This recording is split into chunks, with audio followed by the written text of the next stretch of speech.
Gracias por continuar con nosotros en Señal Global. La mayoría de las discusiones en torno a los abusos sexuales dentro de la Iglesia Católica se han centrado en intentar explicar las causas de los mismos. Sin embargo, no se ha hecho tanto énfasis en los documentos y en los protocolos que están implicados en todo este tema. Para hablar de ello, nos da su opinión y me da muchísimo gusto saludar a Beatriz Andrade. Ella es profesora y psicoterapeuta y nos platica del caso porque recientemente también se dio esta cumbre en el Vaticano y bueno, vamos a platicar de todo ello. Beatriz, bienvenida, ¿cómo estás? Qué gusto saludarte. Edgar, buenos días, muy bien. Mira, efectivamente, como causas se habla de clericalismo, homosexualidad, voto de castidad, falta de filtros adecuados para seleccionar adecuadamente a los aspirantes a seminaristas y escasa formación psicoafectiva en los seminarios. Si bien es cierto que en todas ellas hay mucho por ser analizado, es muy importante tomar conciencia de que el manejo que la Iglesia Católica ha hecho en relación con los abusos sexuales a lo largo de su historia no siempre fue como lo conocemos en nuestros días. A decir de Kieran Tapsell, del año 153 al año 1863, el trato que se le dio a estos criminales fue secularizarlos y luego entregarlos a la justicia civil. El rango de los castigos iba del encarcelamiento a la pena de muerte. No fue sino a partir del año 1922, bajo el pontificado de Pío XI, que las cosas cambiaron a causa del decreto de una instrucción secreta llamada Crimen Sollicitationis, que además de aplicar en caso de solicitud de sexo en el confesionario, también incluía a la homosexualidad, la zoofilia y la pederastia.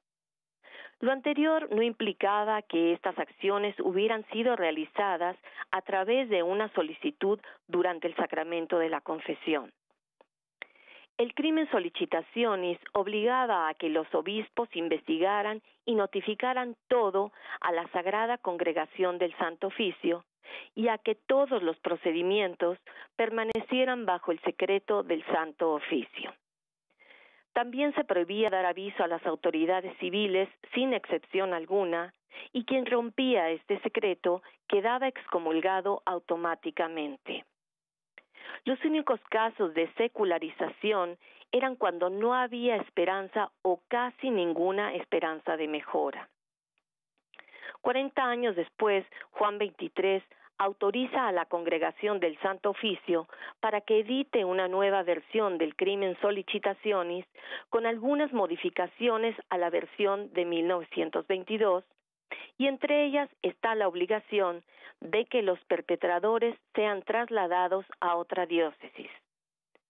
Este documento se envió a todos los obispos del mundo con la orden de ser guardado en los archivos de la curia en la categoría de extremadamente confidencial. Más tarde, en 1974, se crea otra instrucción papal llamada Secreto Pontificio, la cual consiste en mantener en secreto y bajo juramento a ciertos asuntos de mayor importancia, entre los que se encuentra la pederastia clerical.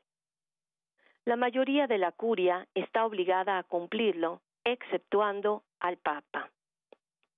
En el 2001, Juan Pablo II promulga el documento Sacramentorum Sanctatis Tutela y se lo hace conocer a todos los obispos del mundo a través de una carta. Este documento en materia de abusos sexuales reitera que los delitos más graves quedan bajo el secreto pontificio y que deben ser tratados en los tribunales canónicos correspondientes. Además, dice que esos delitos prescriben a los 10 años y que la prescripción de un delito cometido por un clérigo con un menor de edad prescribe en cuanto el menor abusado cumple los 18 años. 9 años después le hacen nuevas modificaciones que incluyen la posesión, divulgación y distribución de pornografía infantil, así como los abusos sexuales a personas con discapacidades intelectuales, equiparándolas con los abusos sexuales a menores de edad. Mucho se ha dicho sobre la vigencia y la aplicación del crimen solicitationis, cuya supuesta razón de ser era que las víctimas y testigos pudieran declarar libremente, ya que garantizaba su confidencialidad, y también para que la parte acusada protegiera su buen nombre hasta que se comprobara si realmente era culpable.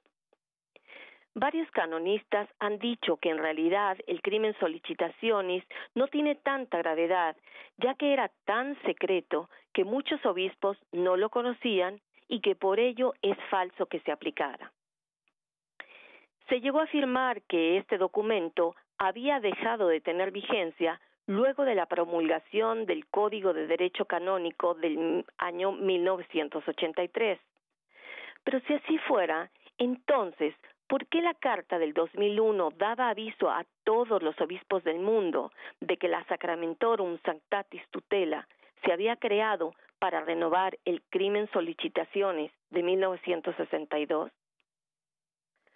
A pesar de todas estas controversias, cuando uno se asoma a casos como el de Marcial Maciel, de Teodoro McCarrick, a los escándalos de Boston, Irlanda y al de Pensilvania, cuyo informe muestra en la página 3 un manual de operaciones de 7 pasos, que no es otra cosa sino el resumen ejecutivo del crimen solicitationis, uno no puede más que poner en duda toda la palabrería con la que se intenta tapar lo intapable, a pesar de los subsecuentes engendros, añadidos, enmiendas y parches canónicos que ha tenido. Es por ello que la reciente cumbre muestra 4 momentos muy importantes. El primero es cuando el cardenal Reinhard Marx confiesa que los archivos que podrían documentar estos crímenes habían sido destruidos o bien ni siquiera se habían creado. El segundo, el que el cardenal Patrick Sean O'Malley, Linda Gisoni y el cardenal Marx coincidieran en que hay que revisar el secreto pontificio. El tercero es la valientísima ponencia que Valentina Alarraqui dirigió al Papa y a los obispos y que entre otras cosas señalara: las víctimas, en primer lugar, tienen derecho a saber qué ha pasado, qué han hecho ustedes para alejar y castigar al abusador. Aunque el culpable puede estar muerto, el dolor de la víctima no prescribe. El último momento que destaco es cuando la periodista Inés San Martín le preguntó a Monseñor Scicluna: ¿cómo podemos creer que esta es la última vez que oiremos no más encubrimientos? Cuando al final el Papa Francisco cubrió a alguien en Argentina que tenía porno gay de menores de edad. Esto lo dijo refiriéndose a Zanqueta. Y luego continuó: quiero decir, ¿podemos creernos de verdad que esto va a cambiar ahora? La respuesta del cardenal Scicluna fue que no estaba autorizado para hablar de casos particulares. Allá casi un siglo de que la Iglesia Católica eligiera abandonar a sus niños y apoyar a una política pro-pederastia que la ha llevado a la crisis de credibilidad por la que atraviesa actualmente, algo que quizás marcaría una raya en el agua sería que quienes dicen anunciar el Evangelio, 1. Admitan que públicamente existen documentos y protocolos a favor del encubrimiento. 2. Que reconozcan que se los ha seguido y heredado sin empacho alguno. 3. Que den las órdenes de que sean conocidas sin restricciones y con un lenguaje sencillo y sin pretextos para que toda la feligresía y la sociedad en general los puedan entender. 4. Que pidan perdón por todo ello. 5. Que anulen los documentos y protocolos de encubrimiento. Y 6. Que después de todo lo anterior, afronten las consecuencias de haber comenzado a hablar con la verdad en materia de abusos sexuales como era antes de 1922. Eso es todo, Edgar. Muy bien, bueno, pues ahí queda muy claro, ¿no? Lo que tendría que haber pasado. Ojalá que haya cambios profundos, porque eso es lo que quieren las víctimas y la gente en general, inclusive muchos feligreses, porque pues es algo que está en la agenda y que tendría que cambiar. Muchísimas gracias, Beatriz, por tu comentario y por todo este análisis que hemos hecho. Muchas gracias, Edgar.